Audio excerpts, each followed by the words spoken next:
Madam President, I rise in strong opposition to Senate Joint Resolution 43 that we'll be voting on today. And the reason for that is that we have got to be very clear as to what's happening in America right now. Today, while the very wealthiest people in our country are becoming much wealthier, over 60% of Americans are living paycheck to paycheck, and many are working for starvation wages and under really bad working conditions. In America today, while CEOs are making nearly 350 times as much as their average workers, tens of millions of our people in every state in this country are struggling to pay the rent, to pay for the child care they need, to pay for health care, to pay for prescription drugs, and to put food on the table. That is the reality of America today. And while that is true for people of all ages, it is especially true for our younger people who, by the way, if we don't change the nature of our economy soon, will have, for the first time in the modern history of America, a lower standard of living than their parents. Now, Madam President, if we lived in a nation with a rational set of priorities, we would not be giving more tax breaks to billionaires and large corporations as many of my Republican colleagues want, not at a time when we have more income and wealth inequality than we have ever had. We would not be spending, in my view, $900 billion on the military, while the military-industrial complex makes huge profits and does cost overruns, and while the Pentagon is not even audited. What we would be doing, in fact, if we had a rational set of priorities, like a number of other countries around the world are doing, is to understand that the future of our country rests with the young people in America. That's where our future is. And once we understand that, we would be doing everything possible to make sure that every young person in this country, regardless of income, receives the best quality education that our nation can provide. That's what we would be doing if we wanted this country to succeed. Our goal must be to make sure that we have the best educated workforce in the world in a highly competitive global economy. And I would point out that that is not only important for individuals, for the young people themselves, it is vital for the future of our country. Everybody understands that if you have a poorly armed and poorly trained military, they don't win battles. Well, if you have a poorly educated population in a radically changing world economy, dependent more and more on technology, if you don't have a well-educated workforce, our economy is not going to succeed in this global economy. Madam President, in 1990, the United States led the world in terms of the percentage of young people between the ages of 25 and 34 with college degrees. We led the world in 1990. Today, we are in 15th place. Not number 1, not number 5, not number 10. We are in 15th place, behind countries like South Korea, Canada, Ireland, Australia, the Netherlands, and Belgium. 15th place for the richest country on earth should not be the place we are in if we are concerned about the future of this country and the need for a well-educated population. Madam President, over 40 years ago, a federal Pell Grant paid for over 80% of tuition, fees, room and board at a four-year public college. But today, because of massive cutbacks in education, Pell Grants cover less than a third of those expenses. 40 years ago, covered 80%. Today, less than a third. And Madam President, that is a major reason why more than 45 million Americans are drowning in over $1.7 trillion in student debt. And Madam President, I'm sure it's true in Nevada, and I'm sure it's true in Vermont, and I'm sure it's true in Louisiana.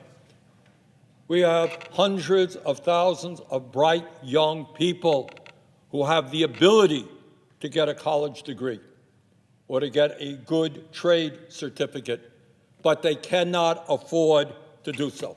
How absurd is that? If we love this country and we're concerned about the future, to say to young people, you're bright, you're smart, you did well in high school, but you come from a lower income family, too bad you can't afford to go out and become a teacher or a doctor or an engineer. Too bad. I think that that is absurd. And let's be clear.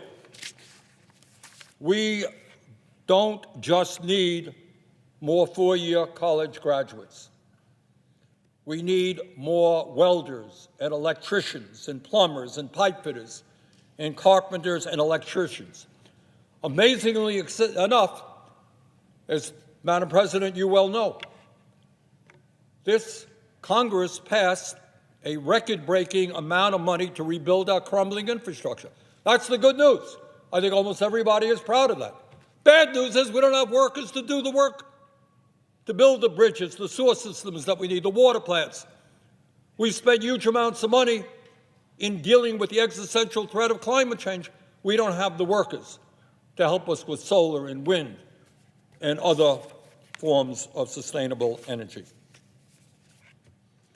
Now, in my view, and obviously I speak only for myself, not the President, in my view is if we had a rational set of priorities in this country rather than worrying about tax breaks for billionaires and for Wall Street, what we would do is make all public colleges and universities in this country tuition-free and cancel all student debt. That's what I think we should do that would be rational.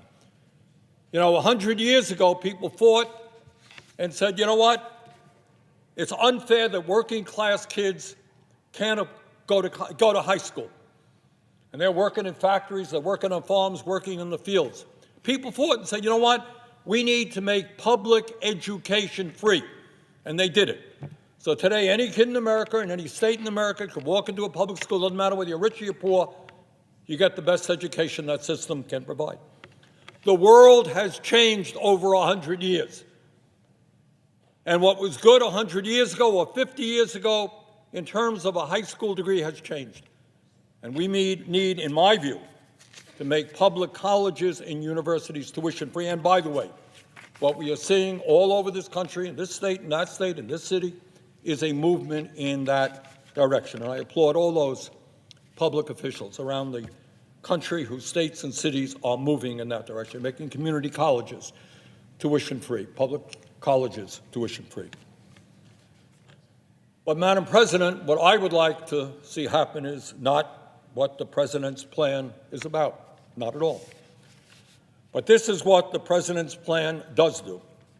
It cuts student loan payments in half for Americans who have taken out undergraduate loans. In fact, under the President's SAVE plan, student loan borrowers will be seeing their monthly payments reduced from 10% of their income down to just 5%.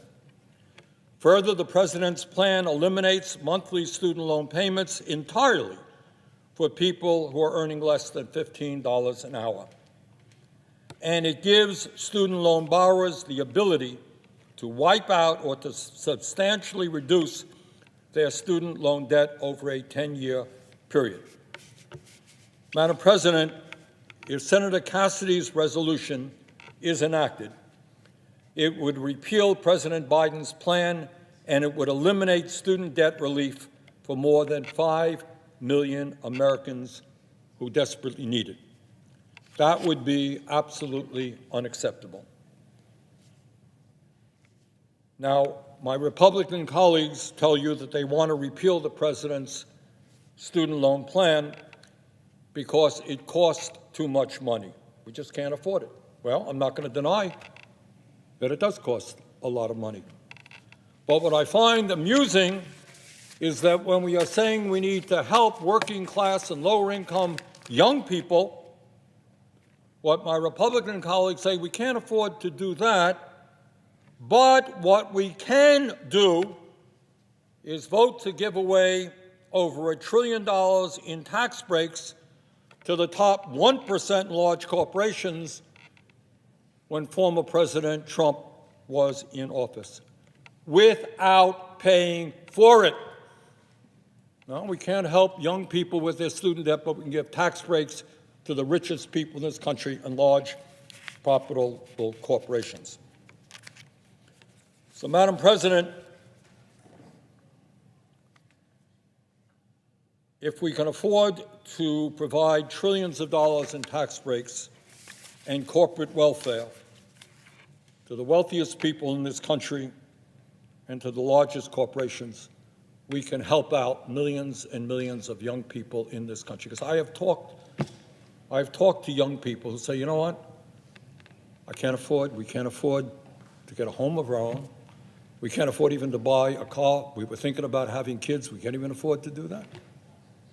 So I think we have got to get our priorities right and understand that a vote for this resolution would deny student debt relief to millions of Americans across every state and across every congressional district. A vote for this resolution would place millions of Americans at risk of eventual delinquency and default on their student loans. We cannot allow that to happen. I urge my colleagues to vote against this resolution, and I yield the floor.